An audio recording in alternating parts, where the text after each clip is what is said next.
Okay, good morning from Sailing Vessel Ludicrous.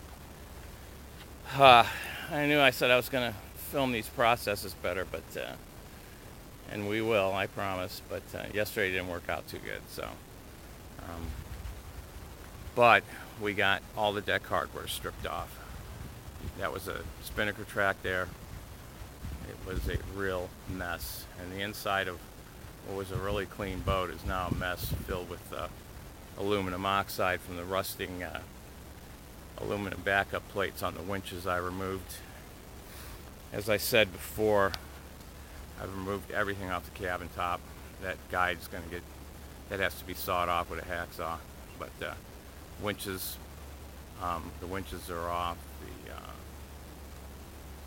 Everything's been stripped off, guides, everything. And the back winches and the mess on the other side has all been stripped. We're putting 2 deck organizers in at the corners of these boxes, and I'll show you that process. That way all the halyards can run through the deck organizers, port and starboard side, straight back, going through 2 rope clutches on each side, dual rope clutches, and then pretty much where that cleat is, because that's going to have to come off. That's no biggie, I can get that. Where that cleat is, we're going to be mounting in that area. We're going to be mounting this winch and that winch on the other side. These are Barlow's Australia old winches, but very good, and they work well. They just need to be cleaned and lubed, and we'll take the drums off and get them re-chromed. When we re-chrome all these stanchions at the bottom here, we're going to remove all this stuff, bow pulpit and stern rail, and take the base stanchions in with these drums and get all that chromed, because you can't get these stanchions anymore. They're cast. They're like a bronze nickel. I mean, they're really nice. So we definitely want to. It's definitely worth the money to get them re-chromed and have them look good. And then, as I said, these Barlows will go on the cabin top. They're a pretty good sized winch, and going through the rope clutches, they don't need to be self-tailing, because the winch pulls the line through the clutch. It can go in but not out. It's jammed. So, but you can raise the clutch lever to either have it free-flowing or locked, in one direction, or down and locked in both directions. So, and I spent about $650 on 2 Lumar 30 old ones, but really nice shape self-tailing winches for here in the cockpit, and these will be for our jib.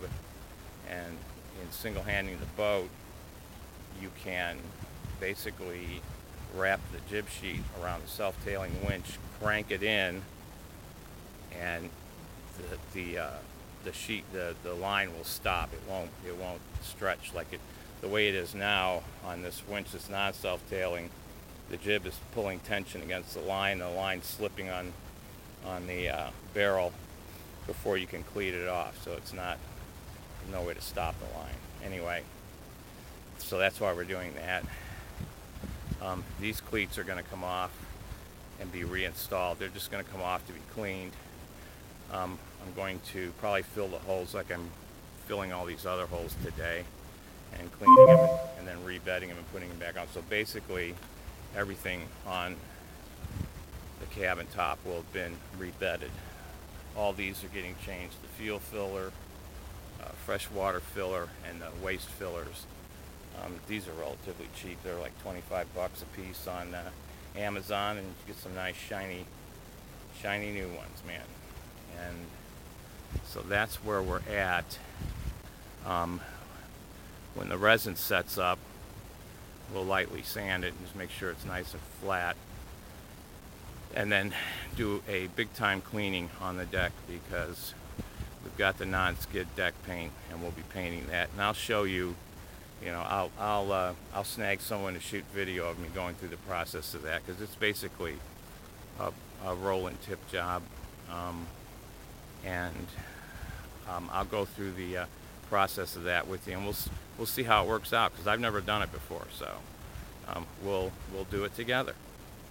Anyway, that's where we're at. I've got a busy day today and really nasty weather here in Jacksonville, which serves me right for talking it up so much. But we had a cold front that was supposed to stall, and I guess it stalled in the wrong place, because it's cooling off. So not a good day to do resin work, but it'll go off, and as long as it's dry, which it is, because we have to protect this boat has a balsa wood core sandwiched between 2 layers of fiberglass, and if we get moisture in there, the balsa will just rot immediately.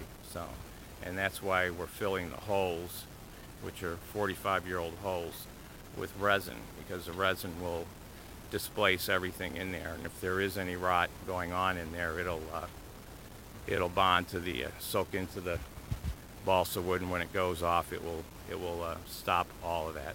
So anyway, more later, and thanks for watching. We're fixing to, I think we're going to paint the hull next. So because I've ran into a guy who's done several roll and tip jobs, and I can hire unskilled people to do the sanding on the hull, and I can fill in all these scratches and stuff myself. I know how to do that. So we'll do all the prep, and then we'll bring him in on the day of the paint job, because an experienced guy, it's all about when you're painting. We're going to do this in 1 part polyurethane. This is old all grip, and your roller guy, he's the one that's thinning the paint and making sure it's going on and flowing out, and you can almost get as smooth a finish as if you sprayed it, sometimes more so. And then I'll tip it. I've tipped a few boats, small ones, with basically it's you take a high quality brush, lightly go over what he's just done, and just even it out, and it flows right out. So that should be a pretty cool video, I think. I've seen a few of them on YouTube, and they're always really good and informative.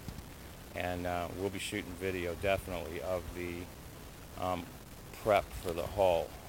Before we do anything, my friend Dave said to de-wax the hull. They make a commercial de-waxer that takes all the wax out before you sand or anything, because if you sand and there's residual wax, the sandpaper will push the wax down into the scratches, and when you put your material on, all kinds of things will go wrong. Orange peel, eggshell, all the paint deformities can happen. So a good de-wax, and then we'll sand everything down, and then de-wax it again, clean it, and filler primer these bare spots on both sides, and then black. So it's going to look real classy, folks, real nice. There's the famous flagpole. Broke 3 of these off of the West Marine flagpoles in the 4 hurricanes that we've been through. So I just bought a piece of frickin' oak and glued it in there, and it was pretty bad. So I sanded it, refinished it, and got a bug up my ass and got the cool eagle on top. So whatever, man, I'm crazy. What can I say? If I wasn't crazy, I wouldn't be doing all this work on this really old boat. But she's really a good one.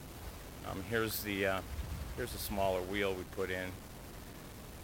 It had a 28-inch wheel, which is a huge wheel. You couldn't even step around it. You had to almost step over the lazarettes to get around it. So I got this smaller wheel to see how it works. You can definitely get around it and everything, and I think this boat was designed for a smaller wheel, but I got a 22, which is the smallest. I probably could have gone with a 24, but oh well. It's ours now. It's on there. So anyway, more video later. The inside of the boat, as I say, is a mess, but we'll get this resin in and then start vacuuming and washing and blah blah blah. So have a nice day, folks. Thank you.